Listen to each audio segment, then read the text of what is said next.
പോയിക്കോളും. Jassie video call ചെയ്ത് എന്നെ ഡ്രസ് ഊരി കാണിച്ചു എന്നുള്ള ഗുരുതര ആരോപണവുമായി ഹെലൻ ഓഫ് സ്പാർട്ട രംഗത്ത് വന്നിരിക്കുകയാണ്. സോഷ്യൽ മീഡിയയിൽ ഏറെ ആരാധകരുള്ള ഇൻഫ്ലുവൻസറാണ് ഹെലൻ ഓഫ് സ്പാർട്ട എന്നറിയപ്പെടുന്ന ധന്യ എസ് രാജേഷ്. ഇപ്പോഴിത് മറ്റൊരു സോഷ്യൽ മീഡിയ താരമായ ജാസിയിൽ നിന്ന് തനിക്ക് മോശം അനുഭവം ഉണ്ടായെന്ന ആരോപണവുമായി രംഗത്തെത്തിയിരിക്കുകയാണ് Helen of Sparta. Video call ചെയ്ത് ജാസി നഗ്നതാ പ്രദർശനം നടത്തിയെന്നാണ് ധന്യ പറയുന്നത്. പുതിയ വീഡിയോയിൽ താൻ സർജറി ചെയ്ത് കാണിച്ചുവെന്ന് ജാസി പറയുന്നത് എന്നെ കുറിച്ചാണ്. ഇവൻ എന്നെ വീഡിയോ കോൾ ചെയ്തിരുന്നു. ആ സമയം ഞാൻ പുറത്തായിരുന്നു.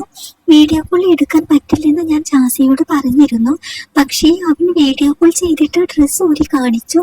ഞാൻ ഉടൻ തന്നെ ഫോൺ മറച്ചു പിടിച്ചു. കുറെ ആൾക്കാരുടെ ഇടയിലായിരുന്നു ഞാൻ ആ സമയത്ത് നിന്നിരുന്നത്. ഒറ്റക്കായിരുന്നുവെങ്കിലും ഇവൻ വസ്ത്രം ഊരുമ്പോൾ ഞാൻ മാറ്റി പിടിച്ചേനെ.